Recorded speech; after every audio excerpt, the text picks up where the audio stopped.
మన ముకుందాలో మరియు పూర్వీలో రిపబ్లిక్ సేల్ ఆఫర్. వీఏపై ఫ్లాట్ 10% డిస్కౌంట్. వివరాలకు సంప్రదించండి.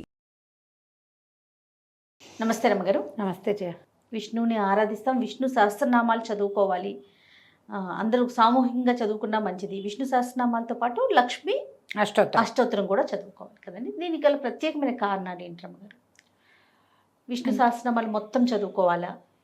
విష్ణు సహస్రనామం ఏంటంటే, ఏదైనా ఒక సహస్రనామం ఒక దైవనామం అనుకో జయ. మనము ఒక దైవ సంబంధమైన రామాను, కృష్ణాను, గోవిందాను, మధుసూదన, జనార్దన ఏదైనా ఒక నామం చదువుకుంటాం. ఈ నామానికి సంబంధించిన ఎనర్జీ రిలీజ్ అవుతుంది దాంట్లోంచి. మనం పదే పదే అనుకోవటం వల్ల ఈ ఎనర్జీ వల్ల ఏ వ్యక్తి అయితే అంటాడో అతని లోపల మార్పు సంభవిస్తుంది. నామాన్ని ఎవరు ఉచ్చరిస్తారో వాళ్ళ లోపల కొన్ని మార్పులు సంభవిస్తాయి. బయటకి కనుక ఉచ్చరిస్తే చుట్టూతా ఉన్న వాతావరణం కూడా పవిత్రమవుతుంది. ఏమంటారు? Positive energy. ఈ ఎనర్జీ యొక్క ప్రభావం వల్ల అంటే ఆ పదంలో ఉన్నటువంటి శక్తి తరంగాల వల్ల, ధ్వని తరంగాల వల్లే మన చుట్టూతా ఉన్న వాతావరణం కూడా శుభ్రపడుతుంది. మనుషులకి, వ్యక్తులకి ఆరా అంటాం. మన చుట్టూతా ఒక కాంతి వలయం ఉంటుంది. ప్రతి వాళ్ళకి ఉంటుంది. ఒక్కొక్కళ్ళు మొహం చూడంగానే సామాన్యంగా ఉన్న, ముక్కు మొహం మామూలుగా ఉన్న భలే ఆకర్షణీయంగా ఉంటారు. వాళ్ళ ఆరాలో ఉందన్నమాట. వాళ్ళ చుట్టూతా ఉన్న కంటే ఉన్నటువంటి కాంతి వలయంలో ఉన్నది ఆ శక్తి. ఆకర్షించగలిగే శక్తి ఆ కాంతి వలయంలో ఉంటుంది. ఆరా అంటాం ఇంగ్లీష్లో. ఈ ఆరా ఎప్పుడు మనము ఇలాంటిది మంచి పదాలు, దైవ సంబంధమైన నామాలు ఉచ్చరిస్తూ ఉంటే ఆరాలో ఉన్న నెగిటివ్ ఫోర్సెస్ పోతాయి. ఆరా పుల్ చేయబడుతుంది, అంటే లాగబడుతుంది. మనకి దగ్గరగా కొంచెం ఇంత దూరంలో ఉంటుంది, అది ఇట్లా విస్తరిస్తుంది. ఈ ఆరా విస్తరించడం వల్ల ఏమవుతుంది? జనాకర్షణ పెరుగుతుంది.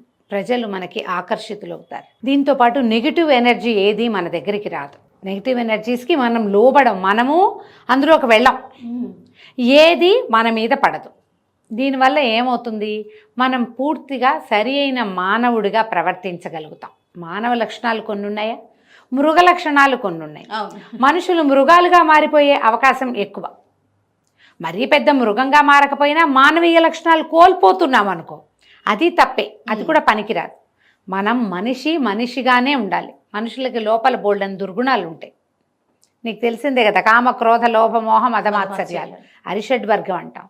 అది మనతో పాటే ఉంటుంది. ఈ మనతో పాటే ఉన్నటువంటి అరిషడ్వర్గము మనం ఉచ్చరించే ఈ నామావళి వల్ల తొక్కివేయబడుతుంది లోపలికి. అది పైకి రాదు. అది ఎప్పుడైతే అవి పైకి రాకుండా ఉంటాయో మనం మనుషులుగా మరింతగా ప్రూవ్ అవుతూ ఉంటాం, మరింత మనుషులుగా ఉంటాం. అట్లా ఉన్నవాడే మర్యాద పురుషోత్తముడైన భగవంతుడు రాముడు. అరిషడ్వర్గం రానివల ఆయన దగ్గరికి. చూడు, 2 యుగాల ముందు వాడు ఇప్పటికీ మన నాలుక మీదే ఉన్నాడు స్వామి. అవును కదా, ఆయన కళ్యాణ గుణాలనే చెప్పుకుంటూ ఉంటాం. ఆ అరిషడ్వర్గాన్ని లోపలికి తొక్కటానికి సాధారణంగా ప్రతి వాళ్ళకి ఉపయోగపడితే నామ సంకీర్తన. నువ్వు ఇప్పుడు రామకృష్ణ గోవింద అన్నవే కాకుండా భగవంతుడివిగా చెప్పబడేటువంటి ఎన్నో రకాల కళ్యాణ గుణాలు, ఎన్నో రకాల అత్యద్భుతమైన విషయాలు, ఆయన్ని గురించిన ఎన్నో విషయాలు, జరిగిన కథలు, ఎందరో భక్తుల్ని ఆయన ఎట్లా భగవంతుడు తన యందు లీనం చేసుకున్నాడు, ఆయనలో ఉన్న అద్భుతమైన శక్తులు, ఆయన యొక్క కళ్యాణగాత్రంగా చెప్పబడే మహాపరమాద్భుతమైన శరీర వర్ణన, ఇవన్నీ ఆయన ఆయుధాలు.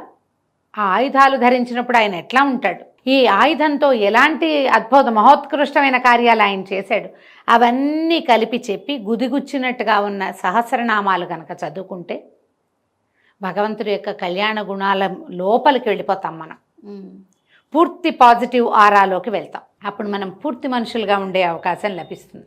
దీంతో పాటుగా మనతో పాటే ప్రపంచం అంతా దేనితోటి నడుస్తుంది? ప్రకృతితోటి నడుస్తూ ఉంటుంది ఇదంతా. దీంట్లో 9 గ్రహాలు ఉన్నాయి, నవగ్రహాలు, భూమి, ఆకాశము ఉన్నాయి. వాళ్ళ మధ్యలో మనం తిరుగుతూ ఉంటాం. ఈ గ్రహాలు ఒకటి మనకి పాజిటివ్గా తిరుగుతుంది, ఒకటి నెగిటివ్గా తిరుగుతుంది. ఒక్కొక్కటి ఎదురొస్తే మనకి ఏదైనా ఇబ్బంది రావచ్చు, ఒక్కొక్కటి వెనక్కి వెళ్తే మనం ఇబ్బందుల్లో పడవచ్చు, ఒకటి ముందుకు వస్తే మనకి ఏదైనా కొత్తది రావచ్చు. ఇలాంటి నామావళి కనుక చదివే అలవాటు ఉన్న వాళ్ళకి ఈ గ్రహాలు కూడా సంతులనంగా వెళ్తాయి. గ్రహం అటు తిరిగిపోయినా నీకు సమస్య ఉండదు, ఎందుకంటే భగవన్నామం నీతో ఉంటుంది కాబట్టి. మనం ఈ బ్యాలెన్స్ కోసమే మన జీవితాల్లో ఈ హార్మోనీ కోసమే మనం ఏం చేస్తాం, నామపారాయణైనా చేస్తాం, దేవాలయ దర్శనమైనా చేస్తాం. అన్నప్పుడు దేవాలయ దర్శనం కుదరకపోవచ్చు, కానీ నామ సంకీర్తన మనమే చేసుకోవచ్చుగా. అవును. ఒకటి చిన్న చిన్న నామాలు కాకుండా మాలలుగా ఉన్నటువంటి చక్కగా వరుసగా మొదలుపెట్టి చెప్పబడినటువంటి నామాలు చదువుకుంటే విశేషమైన ఫలితం లభిస్తుంది. అందుకని సహస్రనామం చెప్పబడింది. విష్ణువుని గనక మనం ఎక్కువగా తలుచుకుంటే చాలా గ్రహాలు మనని ఏమంటారు, మన యందు సానుకూలంగా ఉంటాయి. అందుకని విష్ణు సహస్రనామం చెప్పారు. ఈ మార్గశిరాన్ని ఏమంటారు, యమదంశలుగా చెప్పబడే మాసాల్లో మార్గశిరం ఒకటి. మరణాలు ఎక్కువ డిసెంబరే చాలా చెడ్డ మాసం. ఎక్కువ మంది మరి చలికి వాటికి అన్నిటికీ అన్ని రకాలు అనుకో, కానీ ఎందుకనో మనకి సంప్రదాయాల్లో ఇది చెప్తారు. నెలపట్టాక ఇంకా ఎక్కువ చూస్తాం. మార్గశిరమే అలాంటిది, చలి పెరిగిపోతుంది. అందుకని ఇలాంటప్పుడు మనకి ఈ జీవశక్తిని మరింతగా పెంచేటువంటి సహస్రనామ పారాయణ మంచిది. ఇందులో విశేషంగా ఎవరు చేయాలి ఎవరు చేయకూడదు అంటే అందరూ చేయొచ్చు. ఎప్పుడు చేయాలి? సాయంకాలం చేస్తే చాలా మంచిది. సాయంత్రం అనుసంధానం చేయాల్సిన స్తోత్రాల్లోనే విష్ణు సహస్రనామం చెప్పబడింది. మీరు పొద్దున చదువుకుని సాయంత్రం కూడా చదువుకోవచ్చు. ఈయన్ని అనుసంధానం చేసి మనం విష్ణు సహస్రనామం చదువుకుంటే ఆయనతో పాటు మనం లక్ష్మీ అష్టోత్తరం కూడా చదువుకోవాలి.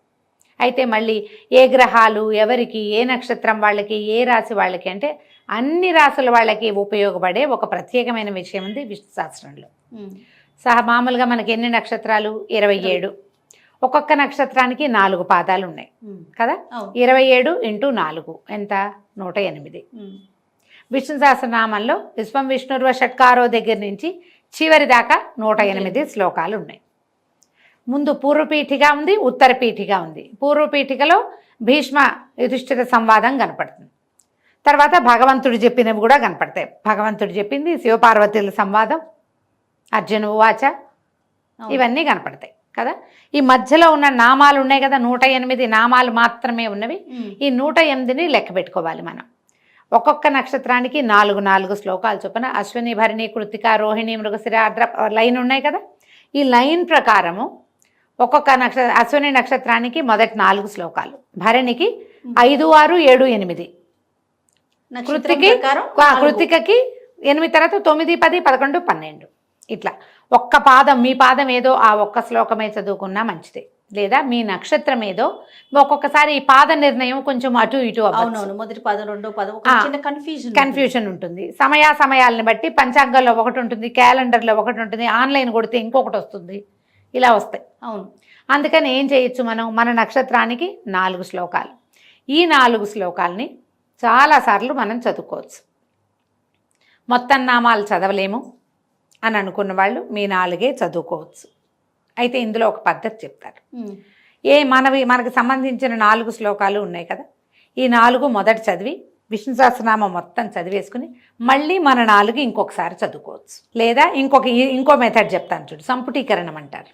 మన పాదం ఏదో మనకి తెలుసు ఖచ్చితంగా, 3వ పాదం తెలుసు. మన 3వ పాదానికి ఒక శ్లోకం వస్తుంది, 2 లైన్స్ ఒక శ్లోకం వస్తుంది. ఈ శ్లోకాన్ని విష్ణు సహస్రనామపు ప్రతి శ్లోకంతోటి చదువుకోవచ్చు.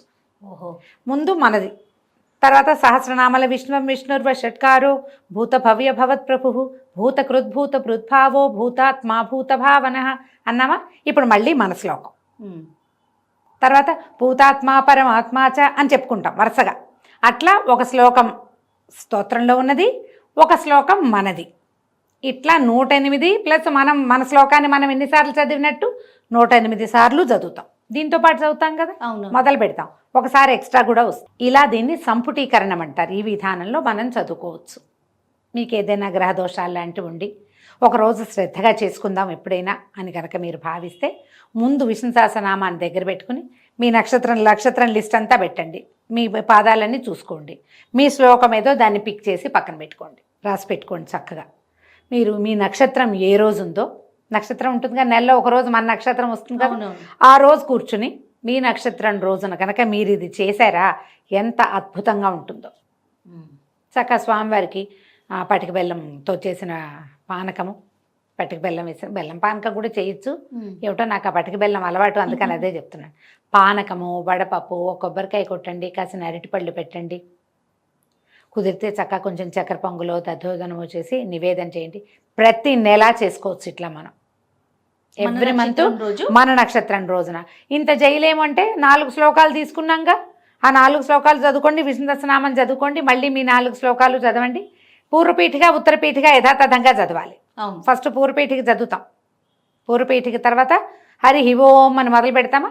ఈ హరి ఓం అనగానే ఈ మన శ్లోకాలు మన 4 చదువుకుని సహస్రనామ విశ్వం విష్ణుర్వ షట్కారో నామాలు మొదలు పెట్టుకోండి. చివరికి మళ్ళీ ఉత్తరపీఠిక ఇతీదం కీర్తనీయస్య కేశవస్య మహాత్మనః చెప్పాలి కదా ఉత్తరపీఠిక. దానికి ముందు మన 4 శ్లోకాలు చదివేసుకుని అప్పుడు ఇతీదం కీర్తనీయస్య చెప్పుకోండి. ఓకే. ఇలా ఉత్తరపీఠిక కూడా మొత్తం చదివేసుకోవాలి. నెలలో ఒక్కరోజు మీ నక్షత్రం రోజున ఈ పని చేయండి. పిల్లలకి అలవాటు చేయండి. స్త్రీలు పురుషులు పెద్దవారు చిన్నవారు ఏ తేడా లేదు. సమస్తమైన వాళ్ళు మాకు అది లేదు మేము చెయ్యొచ్చా అడగద్దు. అందరూ చేసుకోవచ్చు. అందరూ శుచిగా శుభ్రంగా ఈ రోజున మీ పుట్టినరోజు నాడు చేసుకోవచ్చు, ఉమ్. పెళ్లి రోజు నాడు చేసుకోవచ్చు, నక్షత్రం రోజున చేసుకోవచ్చు. ఏదైనా ఒక పర్వదినంలో ఇప్పుడు చేయాలని భావిస్తున్నామంటే లక్షణంగా చేసుకోవచ్చు. ఆలోచించి ప్లాన్ చేసుకుని చేసుకోండి. అందరికీ విష్ణు సహస్రనామం వచ్చు. చాలామందికి వచ్చు, అందరికీ వచ్చు అన్నాను నేను. చాలామందికి వచ్చు.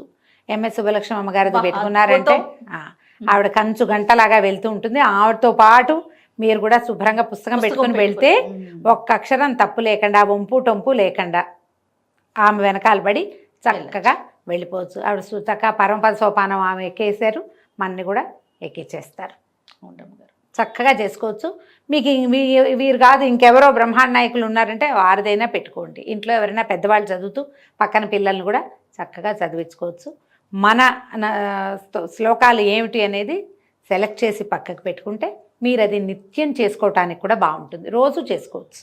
ప్రతిరోజు మన పూజా విధానంలో ఇదంతా చేయలేము అనుకోండి, పఠనం చేయొచ్చు. చేసుకోవచ్చు. ఇదంతా చేయలేము, విష్ణు సహస్రనామం చేసే సమయం ఉండదండి, కూర్చోలేము, ఏదో చెప్తారు, చదవలేము, పుస్తకం కావాలి, పుస్తకం పెట్టుకునే సమయం ఉండదు. సమయాల భావం కదా. అందుకని మీరేం చేయొచ్చు, విష్ణు సంబంధమైన ఒక స్తోత్రం ఏం తీసుకోవచ్చు. ఈ శ్లోకాల్లోనే మన ఇది ఉంది కదా, విష్ణు సంబంధమైన శ్లోకం ఉంది కదా, శాంతాకారం భుజగసేనం పద్మనాభం సురేశం. ఆ శ్లోకం చెప్పుకోండి. ఈ 4 శ్లోకాలు చెప్పుకోండి నెంబర్ ఆఫ్ టైమ్స్. మీరు 11 సార్లు, 9, 11, 21, 40 సార్లు చేస్తారా చేసుకోండి. తర్వాత శ్రీరామ రామ రామేతి రమే రామే మనోరమే సహస్రనామ తత్తుల్యం రామనామవరాననే దీంతో ఎండ్ చేసుకోండి. పరమేశ్వరుడు చెప్పినటువంటి రామనామవరానన శ్లోకాన్ని చెప్పుకోండి. ఈ చిన్న బంచు రోజు అలవాటు చేసుకోండి, పిల్లలకి నేర్పించండి. మహత్తరమైన ప్రయోజనాన్ని ఇస్తుంది. మొత్తం చదివారా సూపర్, ఎప్పుడైనా ఒకసారి చదువుకోండి.